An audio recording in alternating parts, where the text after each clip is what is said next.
Welcome back to MLB Central, presented by Essilor. 1 week from the deadline, Jon Heyman walked in. We said, what's cooking? He said, still a little too early. It is fair. Welcome inside. Let's see what's cooking for the next week.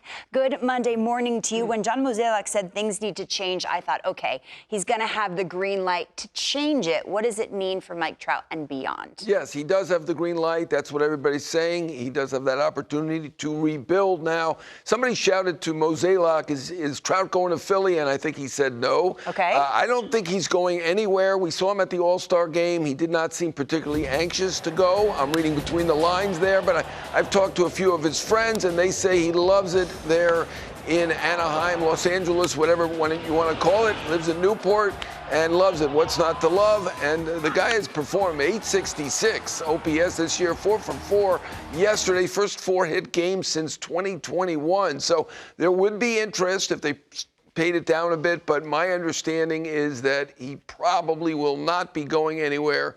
Again, obviously, he's got the veto power, and he would enforce that, and I think the team probably knows that. That said, the interesting one for me is Zach Neto, because his name is out there. Certainly Boston, other teams looking at shortstop would consider him. He's potential 30-30 guy, never quite got there yet, but an uber talent who could help a number of teams.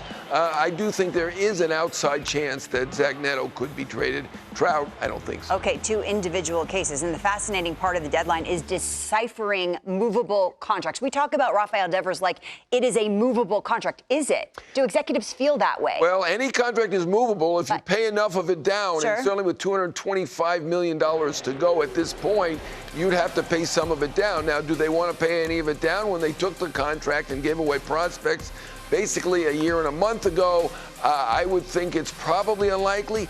There was a team, at least one team, that did call on Devers, but I do think that is an extreme long shot at this point because still a good player, and do they want to pay it down, as you suggested?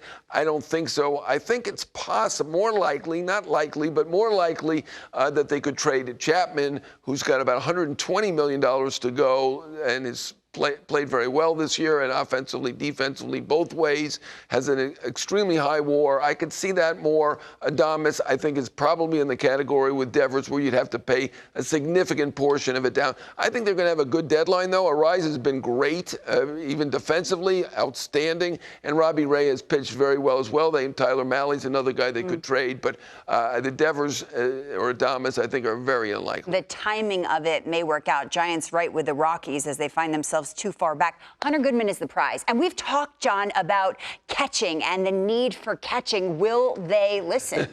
Well, I think they're willing to listen. That's a team that certainly would listen. I'm told it's a long shot at this point. And speaking of long shots, he has 31 home runs, and this is a great offensive player. I mean, we're talking about a guy with about a 960 OPS on the road, right? I mean, we've seen those funny splits for Colorado players. His is 150 points higher on the road than it is at home. So he's an outstanding catcher, but with 3 years to go, I'm told unlikely. I think that's fair. They are getting hits on him. Certainly the Yankees would be interested. There are other teams looking at catcher now. I don't know if, putting in a catcher in midseason is a little bit dicey, a little bit difficult. I think that's an issue as well. But the big issue is he's a great player with 3 years to go, so pretty unlikely. But they have to jive with and I staff. want to mention Sal Perez. As we're talking about catchers, he does not want to be traded. He is 10-5. He's a legacy player on his way to the Hall of Fame, I believe, and he wants to stay with the Royals because, I mean, he would fit, right? I mean, at this point,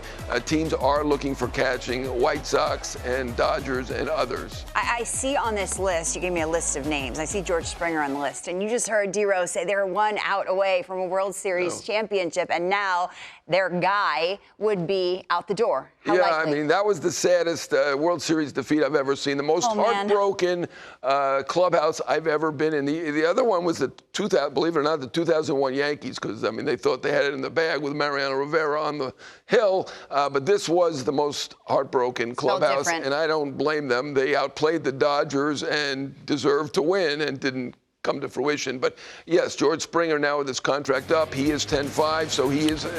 It's his choice again.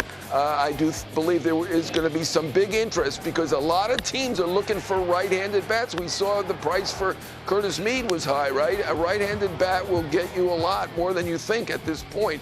Certainly, Yankees, Boston, LA, Philadelphia, Seattle, a lot of teams looking for right-handed bats. But again, Springer 10-5. You know, I do think he does have value. He has not had as good a year this year as he had last year, but he is hitting well lately. When you talk about value, perhaps none bigger than C.J. Abrams. When we watch him play, it's almost like he hasn't even gotten to his ceiling. Where are they on? Oh, they have a couple stars in D.C. Yeah, this is another one that's unlikely. He's got another year to go before he is a free agent. But, I mean, I was always told this guy is a hitting savant, and it is now coming to the fore. We can see that in July, a 1,272 OPS. So he has been basically the best hitter in baseball in July.